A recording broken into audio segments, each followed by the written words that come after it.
Selamat datang kembali pada cerita Malaikat Juga Tahu Siapa Yang Jati Juaranya. Pertemuan di Bawah Langit Surabaya Part 1. Langit Surabaya menjelang senja selalu punya keajaiban tersendiri. Warna jingga yang membentang seperti kanvas lukisan membuat setiap mata yang memandang terpesona. Namun, di balik keindahan itu, ada kehidupan yang terus bergerak tanpa henti, salah satunya adalah Alia. Sore itu, Alia baru saja menyelesaikan tugasnya meliput sebuah acara budaya di kawasan Tunjungan Plaza. Sebagai seorang jurnalis, dia terbiasa dengan jadwal yang padat dan tekanan pekerjaan. Namun, akhir-akhir ini, ada hal lain yang membuat hatinya berat, tekanan dari keluarganya. Ibunya terus-menerus membicarakan pernikahan dengan Mas Reno, pria pilihan keluarga yang dianggap sempurna dari segala sisi, mapan, tampan, dan berasal dari keluarga terpandang. Tapi bagi Alia, Mas Reno hanyalah nama, tanpa emosi yang menggetarkan hatinya. Dengan langkah lelah, Alia berjalan ke arah sebuah kafe kecil di sudut Jalan Darmo, tempat favoritnya untuk melepas penat. Kafe itu tidak mewah, tapi suasananya selalu menenangkan. Ia memilih tempat duduk di dekat jendela, memesan kopi hitam kesukaannya, lalu menatap jalanan yang basah oleh gerimis. Di luar, kendaraan berlalu lalang, dan sesekali terlihat orang-orang berlari kecil menghindari hujan. Tak lama setelah itu, pintu kafe terbuka. Seorang pria masuk, mengenakan jaket kulit coklat yang tampak lusuh. Rambutnya sedikit berantakan, tapi ada sesuatu dalam wajahnya yang membuat orang sulit untuk mengalihkan pandangan. Dia membawa sebuah gitar yang terlihat usang, menggantung di punggungnya seperti sahabat setia. Pria itu adalah Bima. Dia musisi jalanan yang sering tampil di trotoar dekat Balai Kota Surabaya. Alia pernah melihatnya beberapa kali, tapi hanya sekilas. Dia tahu Bima sering menarik perhatian pejalan kaki dengan suaranya yang khas dan permainan gitarnya yang mengalun penuh perasaan. Pria itu adalah Bima. Dia musisi jalanan yang sering tampil di trotoar dekat Balai Kota Surabaya. Alia pernah melihatnya beberapa kali, tapi hanya sekilas. Dia tahu Bima sering menarik perhatian pejalan kaki dengan suaranya yang khas dan permainan gitarnya yang mengalun penuh perasaan. "Permisi, Mbak. Boleh duduk di sini? Sepertinya semua meja sudah penuh," katanya sambil menunjuk kursi kosong. Alia mengangkat pandangannya. Awalnya, dia ingin menikmati waktu sendiri, tapi melihat tatapan tulus Bima, dia mengangguk perlahan. "Silakan," jawabnya singkat. Bima duduk dan menurunkan gitarnya, lalu memesan teh hangat kepada pelayan. Ada keheningan yang canggung di antara mereka, hanya diisi dengan suara hujan yang mengetuk jendela dan dentingan sendok dari pelanggan lain. "Enak ya suasana di sini," Bima akhirnya membuka percakapan. "Saya sering lewat, tapi baru kali ini mampir." Alia tersenyum tipis. "Kafe ini memang nyaman. Saya sering datang kalau ingin menenangkan diri." Dari percakapan kecil itu, obrolan mereka mulai mengalir. Awalnya tentang hal-hal ringan seperti cuaca dan Surabaya yang selalu macet, lalu berlanjut ke topik yang lebih dalam. Bima bercerita tentang kehidupannya sebagai musisi jalanan, tentang bagaimana dia harus berjuang menghidupi adik perempuannya yang masih sekolah setelah orang tua mereka meninggal. "Kadang rasanya berat," kata Bima sambil memutar cangkir tehnya, "tapi musik selalu membuat saya bertahan. Setiap kali saya main gitar dan nyanyi, saya merasa hidup saya lebih berarti." Alia mendengarkan dengan penuh perhatian. Ada sesuatu dalam cara Bima bercerita yang membuatnya merasa terhubung. Mungkin karena dia juga punya beban yang harus dia tanggung sendiri, beban ekspektasi keluarga yang selalu menuntutnya untuk menjadi sempurna dalam segala hal. "Kamu hebat," kata Alia tiba-tiba. Bima menatapnya dengan alis terangkat. "Hebat? Kenapa?" "Karena kamu bisa tetap bertahan dan menemukan kebahagiaan dalam hal yang kamu cintai. Tidak semua orang punya keberanian seperti itu," jawab Alia. Suaranya pelan tapi tulus. Bima tersenyum, kali ini lebih lebar. "Kamu juga pasti hebat. Orang yang bisa menghargai perjuangan orang lain biasanya sedang berjuang juga, kan?" Kata-kata itu membuat Alia terdiam. seolah-olah Bima bisa membaca isi hatinya. Waktu terus berlalu, dan sebelum mereka menyadarinya, malam telah tiba. Hujan pun mereda, menyisakan aroma tanah basah yang menyegarkan. Kayaknya aku harus pergi, kata Bima sambil melirik jam tangannya. Aku ada janji latihan sama teman-teman. Terima kasih sudah membiarkan aku duduk di sini. Dan terima kasih untuk obrolannya. Alia mengangguk. Sama-sama. Semoga sukses dengan latihannya. Saat Bima berdiri, dia sempat berhenti sejenak dan menatap Alia. Kalau suatu hari aku main di tempat lain, mungkin kamu mau datang nonton? Alia tersenyum, kali ini lebih lebar. Siapa tahu, kalau waktunya pas. Bima tersenyum, mengangkat gitarnya, lalu melangkah keluar. Malam itu, Alia merasa ada sesuatu yang berbeda dalam dirinya. Entah apa, tapi pertemuan singkat itu meninggalkan kesan yang mendalam. Di luar, Bima berjalan menyusuri trotoar sambil menyenandungkan lagu yang baru saja dia ciptakan di kepalanya. Langit Surabaya, yang kini gelap dan bertabur bintang, seolah menjadi saksi awal dari sesuatu yang lebih besar. Dan di hati masing-masing, mereka tahu bahwa pertemuan ini bukan sekadar kebetulan.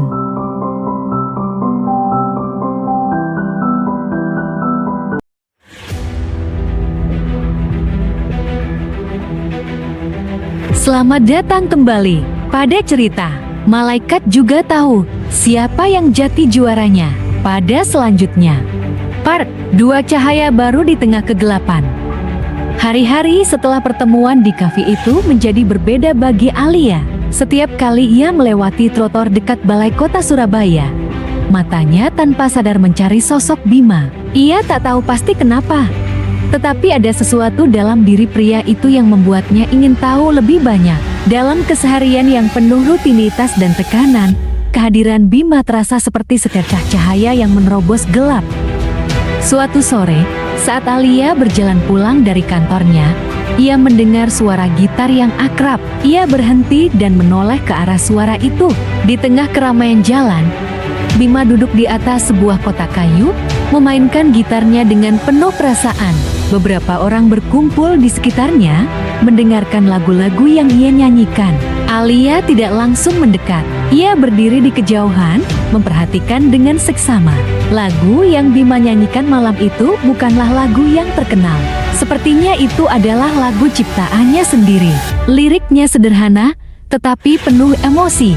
Ada yang hilang, ada yang datang di tengah badai, ada cahaya terang aku berdiri, meski rapuh, meski lelah hidup selalu memberi alasan untuk melangkah. Kata-kata itu menusuk hati Alia. Ia merasa seperti lagu itu berbicara langsung kepadanya, mengingatkannya pada perjuangan yang sedang ia hadapi. Ketika lagu berakhir, orang-orang memberi tepuk tangan, dan beberapa memasukkan uang ke dalam kotak kecil di depan Bima. Bima tersenyum ramah, mengucapkan terima kasih kepada para pendengar sebelum bersiap memainkan lagu berikutnya. Namun, saat ia menoleh, pandangannya bertemu dengan mata Alia yang berdiri di kejauhan. Sekilas, ia tampak terkejut, tetapi senyumnya segera kembali. Dengan isyarat sederhana, ia mengangguk kepada Alia, seolah mengundangnya untuk mendekat. Alia ragu sejenak, tetapi akhirnya melangkah maju. Ia menunggu hingga Bima selesai menyanyikan lagu berikutnya, lalu mendekatinya ketika kerumunan mulai bubar.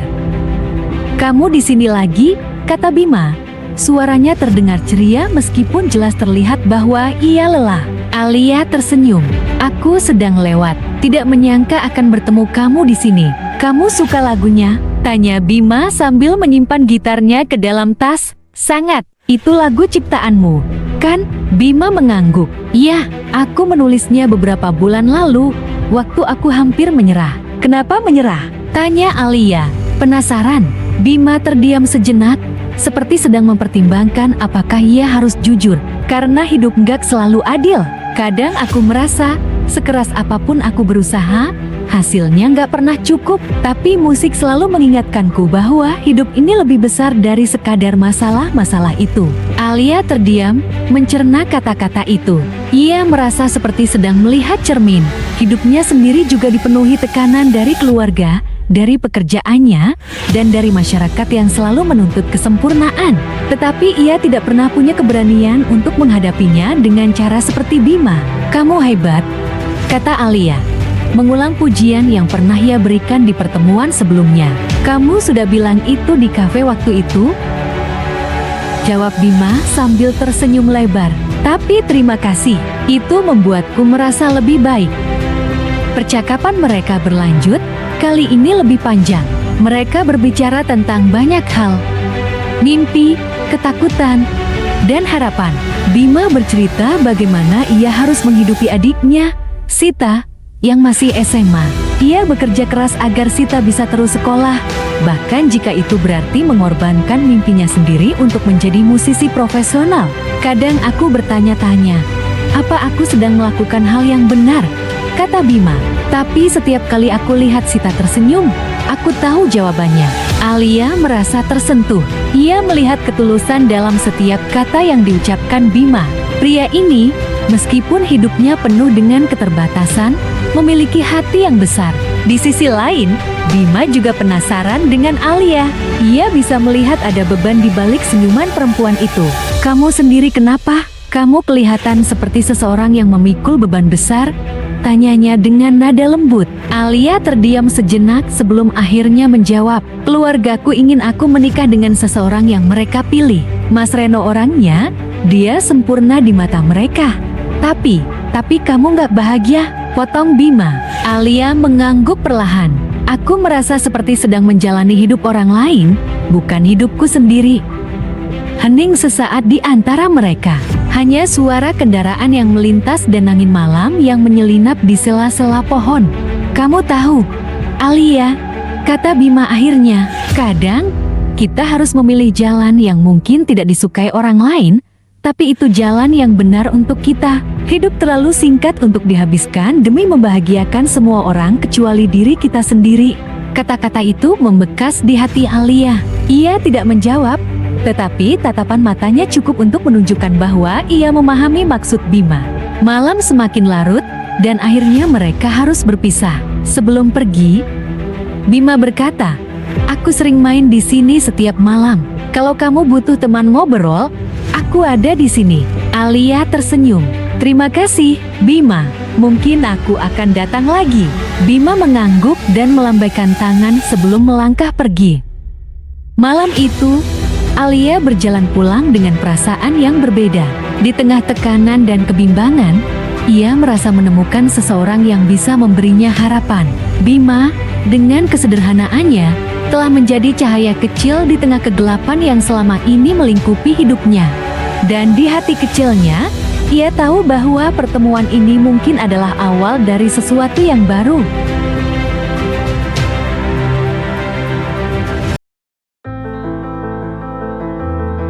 Selamat datang kembali pada cerita Malaikat Juga Tahu Siapa yang Jati Juaranya. Pada part selanjutnya, part 3 Ujian Takdir.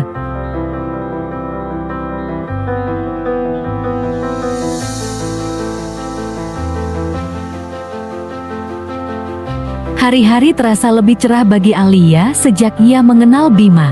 Dalam kehadiran pria itu, Alia menemukan tempat untuk menjadi dirinya sendiri tanpa merasa dihakimi. Mereka sering bertemu di kafe kecil yang sama, berbincang hingga larut malam, berbagi mimpi, dan terkadang hanya saling diam sambil menikmati suara hujan di luar. Dan akhirnya kedekatan mereka pun berlanjut untuk mereka mengikat janji percintaan. Namun, seperti semua hal indah di dunia, kebahagiaan itu tidak berlangsung tanpa ujian.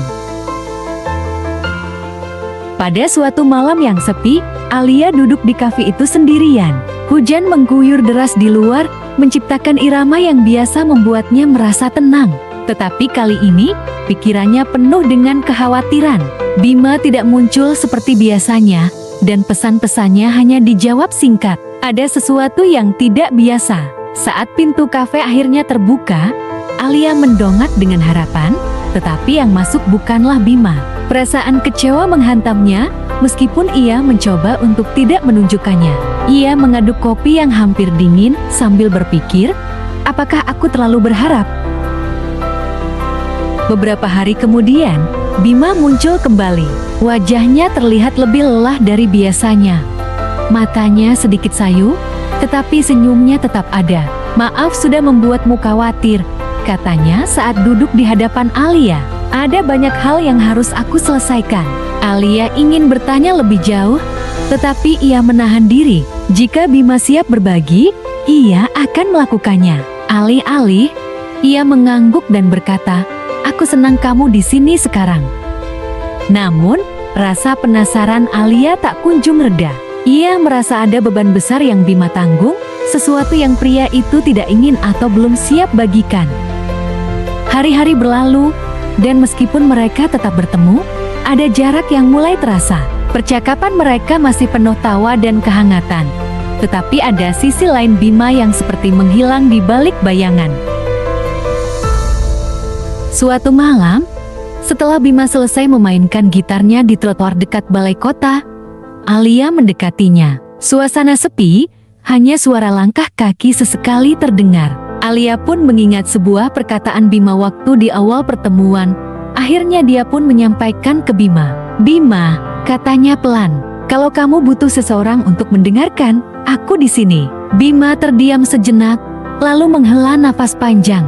"Aku tahu, Alia, dan aku bersyukur untuk itu.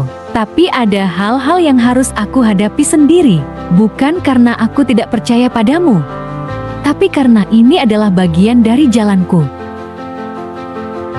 Malam itu, Alia pulang dengan hati yang berat. Ia tidak tahu apa yang sebenarnya terjadi, tetapi ia tahu satu hal. Ia ingin tetap berada di sisi Bima, apapun yang terjadi. Beberapa minggu berlalu, dan suatu hari Alia menerima kabar yang membuat hatinya mencelos. "Bima akan meninggalkan kota. Aku harus pergi untuk sementara waktu," katanya saat mereka bertemu di kafe. "Ada kesempatan besar yang tidak bisa aku lewatkan. Meskipun aku tahu itu berarti aku harus meninggalkan banyak hal di sini, termasuk kamu." Air mata menggenang di mata Alia, tetapi ia menahan diri untuk tidak menangis. "Aku mengerti," katanya pelan. "Aku hanya ingin kamu tahu bahwa aku mendukung apapun yang terbaik untukmu." Pada hari kepergian Bima, Alia berdiri di stasiun, mengantar pria itu pergi dengan senyuman yang penuh kepedihan. "Jangan lupa untuk menulis lagu tentang Surabaya," katanya sambil mencoba bercanda. Bima tertawa kecil. "Tentu, aku janji." Ia melangkah masuk ke kereta, dan saat pintu menutup, ia melambaikan tangan. "Sampai jumpa, Alia. Aku akan merindukanmu." Kereta mulai bergerak, meninggalkan Alia berdiri sendirian di peron. Hujan turun perlahan, seakan menambah suasana sendu. Meski begitu, Alia tahu bahwa setiap pertemuan, termasuk dengan Bima, adalah bagian dari takdir yang membentuk dirinya. Ia menarik napas dalam, menguatkan hati, dan melangkah pergi, membawa harapan bahwa ini bukan akhir dari cerita mereka, melainkan awal dari perjalanan yang baru.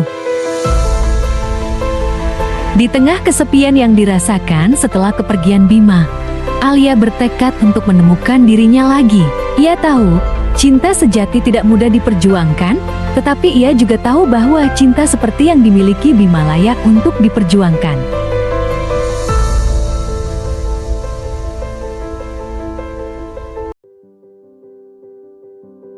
Selamat datang kembali pada cerita Malaikat Juga Tahu Siapa yang Jati Juaranya. Pada part selanjutnya, part 4, Pengorbanan dan Harapan.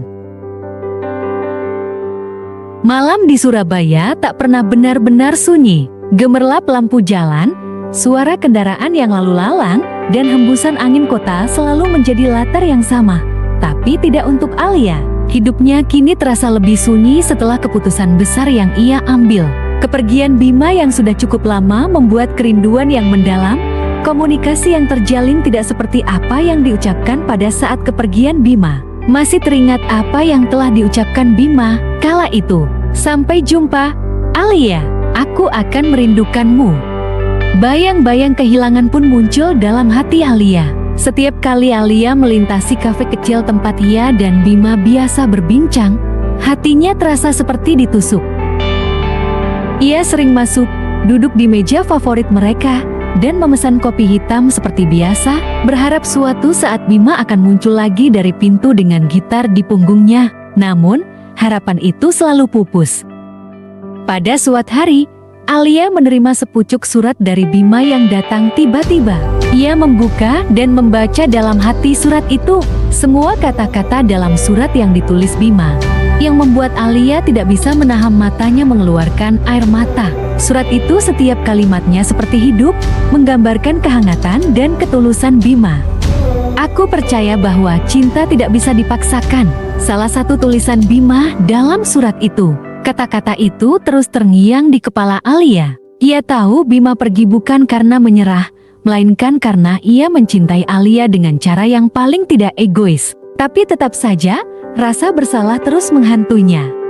Apa aku yang salah? Haruskah aku mengejarnya? Apakah ini pengorbanan yang harus aku lakukan? Pikir Alia dalam hati.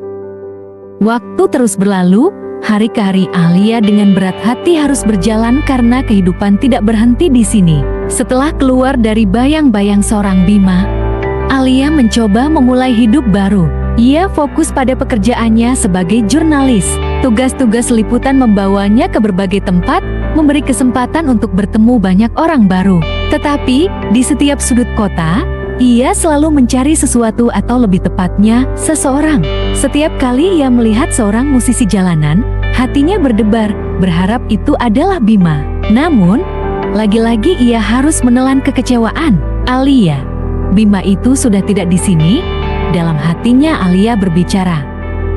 Suatu hari, saat sedang meliput acara seni di sebuah galeri kecil, Alia bertemu seorang pelukis tua yang memperlihatkan salah satu lukisannya. Lukisan itu menggambarkan seorang pria duduk di bawah pohon, memegang gitar dengan ekspresi yang sendu. Lukisan ini sangat indah, kata Alia sambil memperhatikan detailnya. Pelukis itu tersenyum. Itu terinspirasi dari seorang musisi jalanan yang pernah saya temui di Yogyakarta. Dia sangat berbakat, tapi kelihatannya seperti membawa beban yang berat. Alia terkejut. Apa dia masih ada di sana sekarang? Saya tidak tahu. Itu sudah beberapa bulan lalu. Tapi dia sering tampil di Malioboro, kalau tidak salah, jawab pelukis itu. Mendengar itu, hati Alia kembali bergelora. Mungkin ini adalah petunjuk yang ia tunggu-tunggu. Tanpa banyak berpikir, Alia memutuskan untuk mengambil cuti dari pekerjaannya. Ia memberanikan diri untuk pergi ke Yogyakarta, kota yang disebut pelukis itu.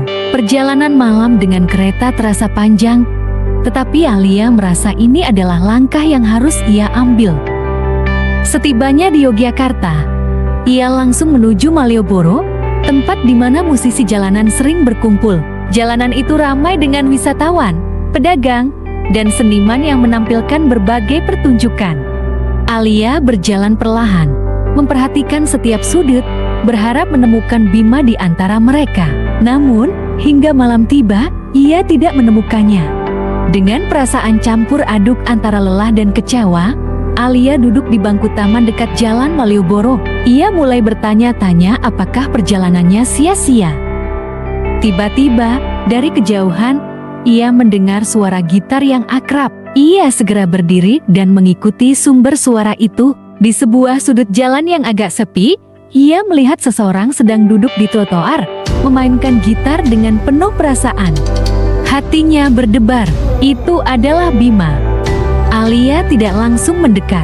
Ia berdiri beberapa meter dari Bima, memperhatikannya bermain gitar. Lagu yang Bima mainkan terdengar seperti ciptaannya sendiri, dan suara itu membuat air mata Alia perlahan menetes. Ketika lagu berakhir, Bima mengangkat pandangannya dan melihat Alia berdiri di sana. Ekspresi wajahnya berubah, antara kaget dan tidak percaya. "Alia?" tanyanya pelan. Alia tersenyum tipis, tetapi matanya masih berkaca-kaca. "Hai, Bima." Bima berdiri, meletakkan gitarnya di samping, lalu berjalan mendekati Alia. "Kamu, apa yang kamu lakukan di sini?" "Aku mencari kamu," jawab Alia tanpa ragu. Bima terdiam, jelas tidak menyangka jawaban itu. "Kenapa?" "Karena aku sadar bahwa aku telah kehilangan sesuatu yang berharga." "Aku kehilangan kamu?" "Bima," kata Alia. Suaranya bergetar. Bima menggeleng pelan, seolah tidak percaya dengan apa yang ia dengar. Tapi aku hanya ingin kamu bahagia, Alia. Aku pergi karena aku tidak ingin menjadi penghalangmu. Tapi kamu salah, jawab Alia tegas. Kamu tidak pernah menjadi penghalang. Kamu adalah alasan aku menemukan keberanian untuk hidup sesuai dengan keinginanku. Dan sekarang, aku ingin hidupku bersama kamu. Air mata mengalir di pipi Alia. Tetapi ia tersenyum lebar. Bima tidak bisa berkata-kata. Ia hanya menatap Alia, mencoba memahami apa yang baru saja terjadi. Kamu yakin? Tanya Bima akhirnya. Alia mengangguk. Aku yakin. Aku mencintaimu, Bima. Bima tersenyum, senyum yang penuh dengan rasa lega dan kebahagiaan. Ia menarik Alia ke dalam pelukannya, memeluknya erat seolah tidak ingin melepaskannya lagi. Malam itu, mereka duduk bersama di bawah langit Yogyakarta, berbicara panjang lebar tentang segala hal yang telah terjadi. Bima bercerita bagaimana ia bertahan hidup sebagai musisi jalanan, sementara Alia menceritakan perjuangannya melawan ekspektasi keluarga. Meskipun perjalanan mereka penuh dengan pengorbanan, malam itu mereka merasa bahwa semua itu tidak sia-sia. Mulai sekarang, kita hadapi semuanya bersama, ya, kata Alia sambil menggenggam tangan Bima. Bima mengangguk. Bersama, aku janji. Langit Yogyakarta malam itu dipenuhi bintang-bintang, seolah ikut merayakan pertemuan mereka. Dalam hati mereka, ada keyakinan baru bahwa cinta, seberapa sulit pun jalannya, selalu menemukan cara untuk menang.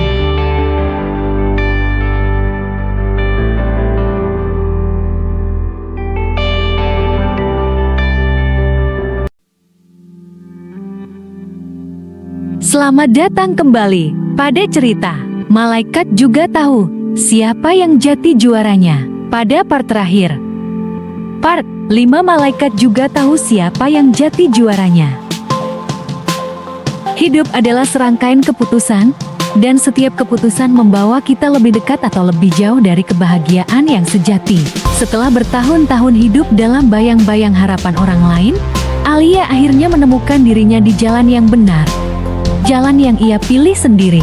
Bersama Bima, ia memulai lembaran baru yang penuh tantangan, tetapi juga penuh cinta dan harapan.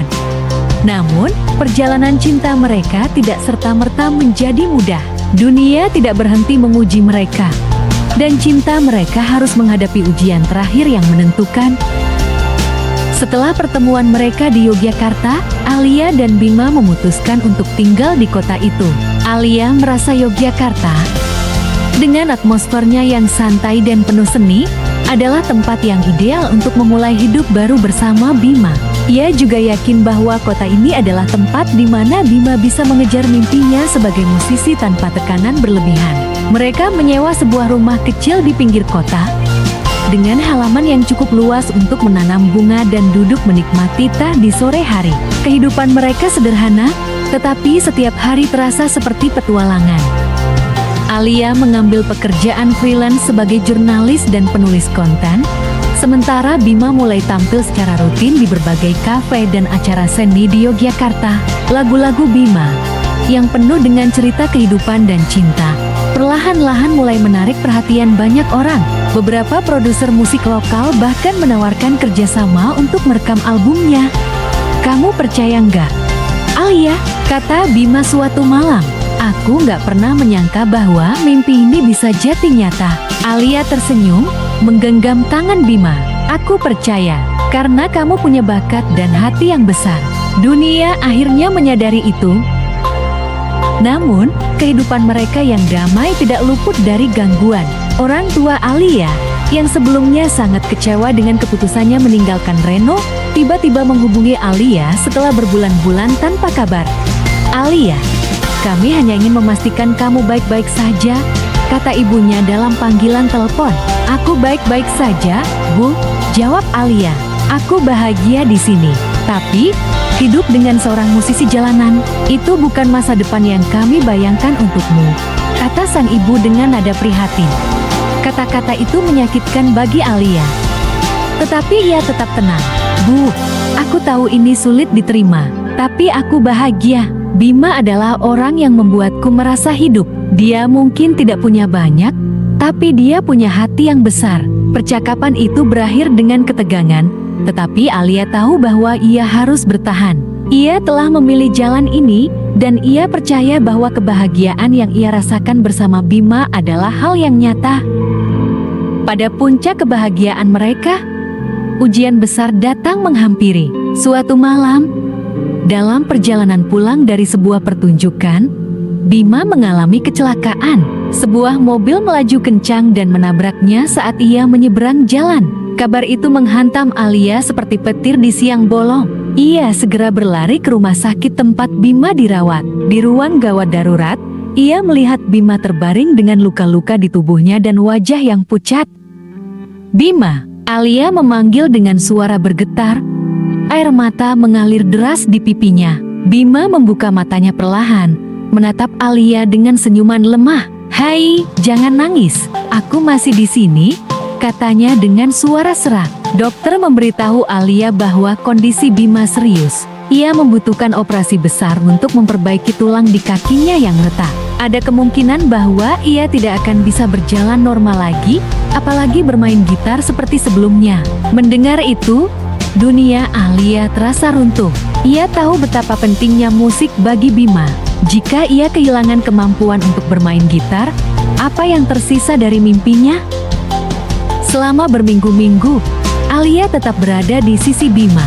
Ia mengurus semua kebutuhan Bima di rumah sakit, memastikan bahwa pria itu merasa dicintai dan didukung. Ketika Bima mulai merasa putus asa, Alia selalu mengingatkan bahwa ini hanyalah ujian kecil dalam perjalanan mereka. "Bima, kamu pernah bilang ke aku bahwa hidup selalu memberi alasan untuk melangkah. Sekarang aku yang akan bilang itu ke kamu," kata Alia sambil menggenggam tangan Bima erat. Dengan dukungan Alia, Bima mulai menunjukkan tanda-tanda pemulihan. Meskipun sulit, ia belajar menerima kemungkinan bahwa hidupnya akan berubah. Ia mulai belajar memainkan gitar dengan teknik baru yang tidak terlalu bergantung pada kakinya. Sementara itu, Alia terus mendorongnya untuk tetap berkarya. Ia bahkan membantu Bima menyelesaikan beberapa lagu baru yang liriknya ia tulis di rumah sakit. Lagu-lagu itu menceritakan tentang harapan, cinta, dan keteguhan hati dalam menghadapi ujian. Pada suatu malam yang tenang, setelah Bima pulang dari rumah sakit, mereka duduk bersama di halaman rumah kecil mereka. Bintang-bintang bertaburan di langit, seolah menyaksikan momen damai itu. Bima memegang gitar yang sudah menjadi bagian dari dirinya. Ia mulai memetik senar, memainkan melodi lembut yang mengalir seperti E. Kemudian ia mulai menyanyikan sebuah lagu yang baru ia selesaikan. Di balik luka, ada cinta. Di setiap gelap, ada cahaya. Aku tahu, meski sulit, kita akan menang bersama. Alia mendengarkan dengan air mata yang menggenang di matanya. Lagu itu adalah bukti bahwa cinta mereka telah menang. Mereka telah melalui begitu banyak rintangan. Tetapi pada akhirnya, mereka tetap bersama. "Alia," kata Bima setelah lagu selesai, "aku mungkin tidak sempurna, tapi aku akan selalu mencintaimu dengan seluruh hatiku." Alia tersenyum, menatap pria yang telah menjadi rumah baginya. "Dan aku mencintaimu, Bima. Malaikat juga tahu siapa yang jati juaranya. Itu kamu." Bima tertawa kecil, lalu memeluk Alia erat. Malam itu, di bawah langit penuh bintang, mereka berdua tahu bahwa mereka telah menemukan sesuatu yang lebih dari sekadar cinta. Bima tertawa kecil, lalu memeluk Alia erat. Malam itu, di bawah langit penuh bintang, mereka berdua tahu bahwa mereka telah menemukan sesuatu yang lebih dari sekadar cinta.